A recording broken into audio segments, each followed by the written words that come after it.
Good morning all of you. कैसे हैं आप सभी का हार्दिक स्वागत है इस वीडियो में। तो इस वीडियो में आज हम बात करने वाले हैं कि मैंने अपनी प्रिपरेशन के टाइम पे किन सोर्सेज को यूज़ किया एंड किन एजुकेटर्स को फॉलो किया। क्योंकि बहुत सारे स्टूडेंट्स का मेरे पास मैसेजेस आ गए थे कि आपने किस सोर्स को फॉलो किया उसको बताइएगा।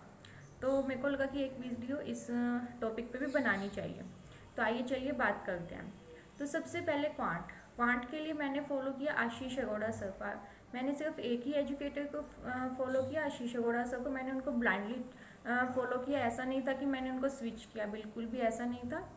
तो मैंने उनका एक कोर्स कंप्लीट किया बेसिक वाला जिसमें कि वो अपनी स्टार्टिंग में अपना सिंप्लीफिकेशन बताते हैं, क्वाड्रेटिक बताते हैं, जो भी छोटे क्वेश्चन होते हैं उसके बारे में बताते हैं। उसके बाद अपना पूरा मिसलेनियस जो हमारे टॉपिक्स रहते हैं like profit and loss, ratio and proportion या जो भी अदर टॉपिक रहते हैं वो कंप्लीट एक उनका बैच रहता है, 45 to 50 क्लासेस रहती है। मैंने वो कंप्लीट किया एंड वो जो टारगेट देते थे वो मैं बिल्कुल कंप्लीट करती थी। ऐसा नहीं था कि 100%, लेकिन 100% की मेरी ट्राई रहती थी, तो वो 80 to 90% वो कंप्लीट हो जाते थे। तो जो भी वो टारगेट देते थे वो मैंने कंप्लीट किया।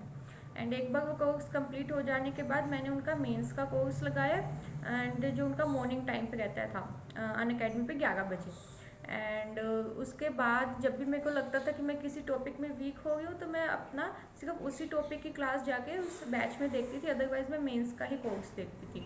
तो क्वांट के लिए मैंने सिर्फ आशीष अरोड़ा सर को ही फॉलो किए एंड उसके क्वेश्चंस मैं सिर्फ वहीं से प्रैक्टिस करती थी जहाँ से आशीष अरोड़ा सर हमको बोलते थे कि आपका आज ये टारगेट है, आपको ये करना है। मैं सिर्फ वहीं से करती थी, मैंने अलग से वो कुछ भी नहीं किया।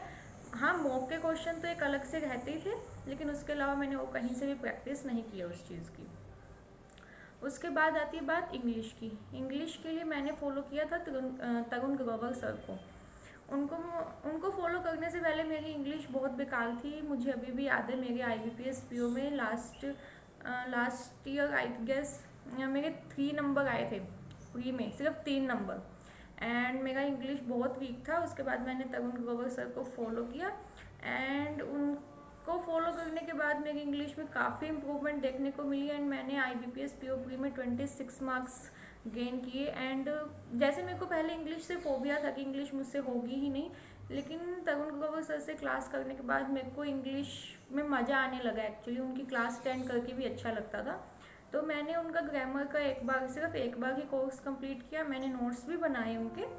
एक बार ग्रामर का कोर्स कंप्लीट किया एंड उसके बाद जो भी उनका बैच रहता था मैं उसको फॉलो करती थी। उसके अलावा इंग्लिश में मैं द हिंदू का न्यूज़पेपर रीड करती थी एंड मॉक के क्वेश्चंस। इसके अलावा मैंने इंग्लिश में वो कुछ भी नहीं किया एंड मेरी इंग्लिश में काफ़ी इम्प्रूवमेंट देखने को मिला। जैसे मैंने आपको बताया कि मैं 3 नंबर से 26 नंबर पे पहुंची हूँ। तो इंग्लिश के लिए मैंने तरुण ग्रोवर सर को फॉलो किया। एंड उसके बाद रीजनिंग में मैंने एक्चुअली 2 एजुकेटर्स को फॉलो किया था, Puneet sir and Ankush Lamba sir. इन दोनों से ही मेरे को सही लगता था, क्योंकि क्या कहता है कि पजल्स बहुत अच्छी मेरे को मिल नहीं पाती थी। तो मैं दोनों एजुकेटर्स की जो मेंस की वीडियो रहती है मैं वो देखती थी एंड दोनों एजुकेटर्स को फॉलो करती थी। जैसे मशीन इनपुट आउटपुट मेरे को पुनीत सर से बहुत बहुत सही लगा, तो मैंने वो चीज़ उनसे की। एंड कुछ पजल्स ऐसी रहती थी जो बहुत अच्छे लेवल की, जो मेरे को मैक्सिमम क्वांटिटी में चाहिए होती थी, वो अंकुश लांबा सर के पास रहती थी, मैंने उनसे किया। तो मैंने इन दोनों को रीजनिंग के लिए ऑप्ट किया एंड इन दोनों से ही मैंने पढ़ा है। और ऐसा करने से क्या हुआ कि मेरे पास नंबर ऑफ क्वेश्चंस बढ़ गए एंड उन दोनों की स्ट्रेटजी मेरे को पता चली एंड उनको मिक्स करके ही मैंने मतलब रीजनिंग को आगे लेके गई। तो मैंने स्टार्टिंग में बेसिक पजल से स्टार्ट किया एंड एक बार बेसिक्स कवर हो जाने के बाद हमें बहुत ज़्यादा वीडियोस देखने की, ऐसे किसी एजुकेटर को फॉलो करने की नीड नहीं रहती। उसके बाद हमें बस कंटेंट चाहिए होते हैं प्रैक्टिस करने के लिए। तो मैंने इन दोनों की वीडियोस की क्या करती थी, मैं PDF डाउनलोड कर लेती थी अनअकैडमी से एंड उसके बाद उन क्वेश्चंस को लगाती थी। तो मैंने इन दोनों को फॉलो किया फॉर रीजनिंग। उसके बाद करंट अफेयर्स जैसे कि मैंने अपनी पहली वीडियोज़ में भी बताया, करंट अफेयर्स मेरा वीक सब्जेक्ट था। इनफैक्ट करंट अफेयर मेरा इतना वीक था कि मेरे को बीच में लगने लगा था कि शायद करंट अफेयर की वजह से मेरा फाइनल सिलेक्शन भी नहीं होगा, क्योंकि मुझे ऐसा लगता था कि मैं करंट अफेयर की सेक्शनल कट ऑफ भी नहीं निकाल पाऊँगी। तो थोड़ा सा रिसर्च करने के बाद मेरे को पता चला कि उसके बाद मैंने स्टडी IQ का अलग से सब्सक्रिप्शन लिया एंड गौरव गर्ग सर को फॉलो किया। गौरव गर्ग सर का क्या रहता था कि उनकी क्लासेस बहुत ज़्यादा लेंथी नहीं रहती थी, उनकी क्लास 30 to 35 मिनट की रहती है एंड उनके क्वेश्चंस काफ़ी सही होते हैं, एक्सप्लेन करते हैं, वो माइंड में फिक्स हो जाते हैं। तो मैं क्या करती थी, उनकी क्लासेस देखती थी और जो लास्ट मंथ की जो PDF रहती है उसका मैं हार्ड कॉपी निकलवाती थी, और जो भी सर क्लासेस में बताते हैं मैं उनको दोबारा क्लासेस देखती थी, नोट्स बनाती थी, रिपीट करती थी। तो वो चीज़ें कहीं ना कहीं मेरे माइंड में फिट होनी स्टार्ट हो गई थी। तो मेरा जो डर था करंट अफेयर का वो कुछ कम हुआ। तो करंट अफेयर्स मैं करने लगी थी, कर पाने लगी थी, क्योंकि बहुत ज़्यादा कंटेंट करने की बजाय जो एग्जैक्ट कंटेंट है, जो एग्ज़ाम रेलिवेंट है, वो मुझे कहीं ना कहीं उनका लगा, तो मैंने उनको फॉलो किया। एंड इसके अलावा मैंने बैंकिंग अवेयरनेस भी की है। बैंकिंग अवेयरनेस मैंने अभिजीत मिश्रा सर से किया, उनका अनअकैडमी पे कोर्स था एंड उनका कोर्स बहुत बहुत सही था। उस कोर्स ने मेरी ना कि सिर्फ मेंस में हेल्प की, मेंस की एग्ज़ाम में, बल्कि उनके जो कोर्स है उसकी वजह से मेरे को इंटरव्यू में भी काफ़ी हेल्प मिली। काफ़ी क्वेश्चंस जो उन्होंने अपने कोर्स में बताए थे सेम उसी टाइप के क्वेश्चंस मुझसे इंटरव्यू में भी पूछे गए।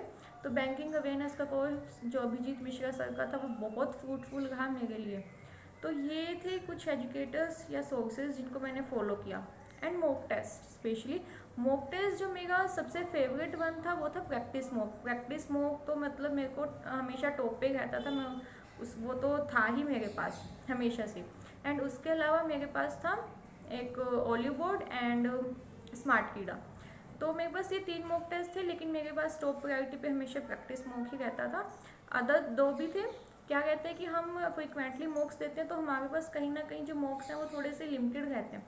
तो मैंने अदर्स को भी परचेज़ किया, लेकिन जब मुझे होता था कि मुझे बिल्कुल फोकस्ड या बिल्कुल एग्ज़ाम के पास कोई मॉक देना है, तो मैं प्रैक्टिस मॉक के मॉक्स बचा के रखती थी, क्योंकि मेरे को वो ज़्यादा रेलिवेंट लगते थे।